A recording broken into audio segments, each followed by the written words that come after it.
ரஜினி மக்கள் மன்ற நிர்வாகிகள் வந்து நான் சந்திக்கும் போது அவங்க உள்ளுக்குள்ள வந்து எவ்வளவு ஆதங்கம் இருந்தா கூட நீங்க பரவாயில்ல, நீங்க அரசியலுக்கு வரலன்னா கூட பரவாயில்ல, உங்க உயிர் உங்க நலன் தான் முக்கியம், உங்க ஆரோக்கியம் தான் முக்கியம் அப்படின்னு சொன்னவங்களுக்கு நான் எப்படி நன்றி சொல்றதுன்னு தெரியல. தனியா கட்சி ஆரம்பிக்க போறீங்களா அப்படின்னு ஒரு கேள்வி வரும். அதெல்லாம் தமிழ்நாட்டில் இன்னைக்கு இருக்கிற தேர்தல் அமைப்புலையும் தனியாக கட்சி ஆரம்பிச்சு செல்வாக்கு உண்டு பண்ணுவதெல்லாம் ரொம்ப சிரமம். அதெல்லாம் ஒரு என்ன மாதிரி ஒரு லாஜிக்கல் தாட் உள்ளவங்கள்லாம் இந்த மாதிரி ஒரு ஆர்வ கோளாறுலாம் செய்ய மாட்டாங்க. சாரோட சப்போர்ட் இருக்கு, அதை வச்சு என்ன நல்லா செய்யலாம், சேவ் பண்ணலாம், என்ன பண்ணலாம். அவருக்கும் அந்த ஆர்வம் வந்து கண்டிப்பாக குறையவே குறையாது.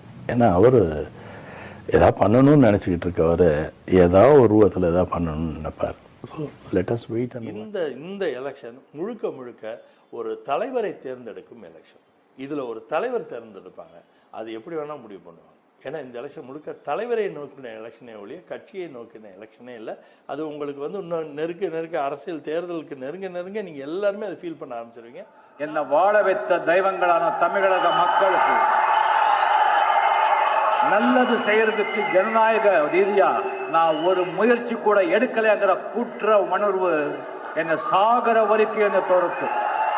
நான் தான் பெரியவன்னு யாரும் நினைச்சிடக்கூடாது. அவனுக்கு அப்பனும் பிறந்திருப்பான்.